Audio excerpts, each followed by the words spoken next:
Assalamualaikum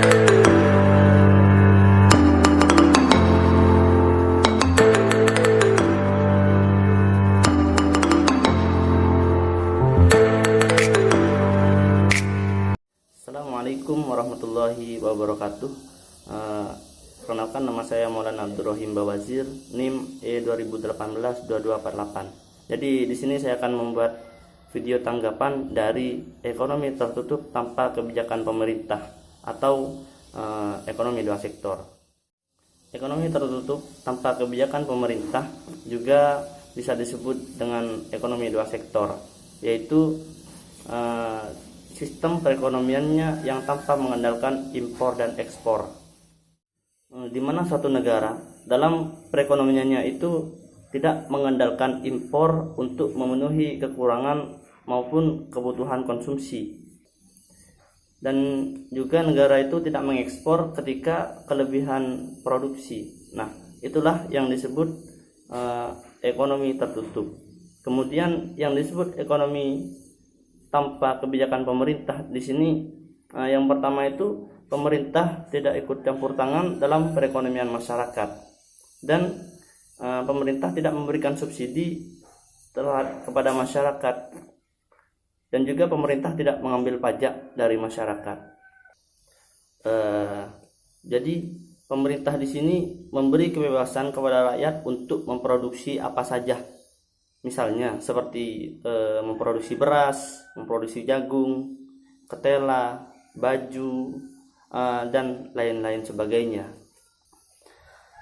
Intinya di sini pemerintah itu memberi kebebasan dan tidak mengatur mekanisme yang akan terjadi selanjutnya. Ciri-ciri ekonomi dua sektor di sini, yang pertama, sektor-sektor perusahaan menggunakan faktor-faktor produksi yang dimiliki rumah tangga.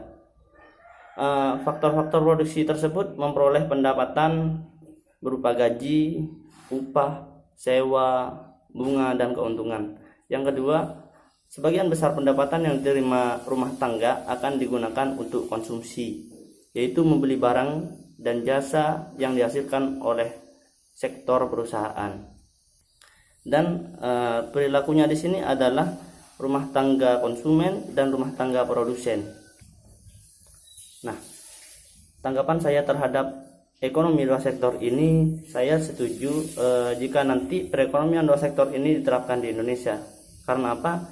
Karena agar Indonesia ini lebih bisa mandiri lagi dalam mengelola kekayaan yang ada di Indonesia ini, dan juga agar tidak selalu bergantung pada impor dari negara lain,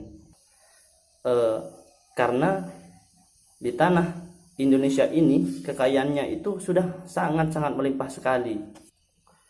Tetapi kembali lagi, syaratnya itu Indonesia harus bisa memanfaatkan sumber daya manusia dengan baik, dan harus benar-benar bisa mengembangkan potensi dari SDM itu sendiri untuk bisa mengelola sumber kekayaan yang ada di negeri kita tercinta ini.